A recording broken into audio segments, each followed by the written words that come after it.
Okay guys, ayun, magwawalis tayo kasi ilang araw na akong hindi nagwawalis. Ay sure na malikabok na.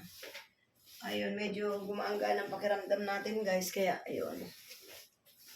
Ito yung for today's video, nagkikilos-kilos tayo guys kasi alam naman natin na dapat ang bahay araw-araw talaga nililinisan. Kaso ngayon ilang araw ako na hindi maganda pakiramdam. So, dito pa naman sa amin guys, kahit na sarado yung mga pinto, may mga alikabok pa rin.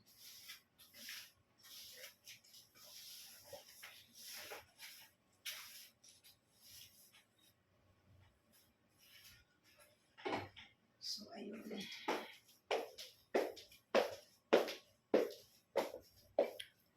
Kailangan natin kumilos guys. Kapag wala tayong naaasahan, kailangan talagang kumilos, no? Kasi walang gagawa nun guys.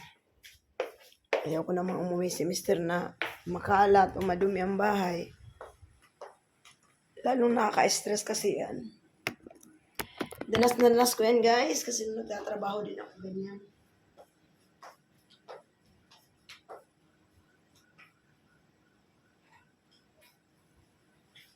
Gusto ko kapag umuwi ako, malinis ang bahay.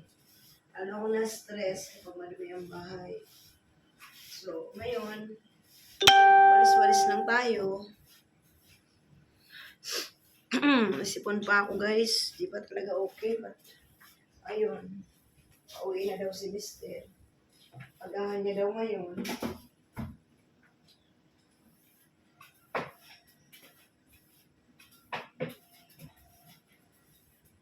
So, maaga ang lola ngayon magluluto na naman. So guys, yung mga pangyayari na hindi mo talaga dapat unahin mo yung mga nangyayari ngayon. Alam nilang may nararamdaman ka pero wala nang lumusta. Kapag may hingi ng tulong, ang daming humihingi, no? Pero kapag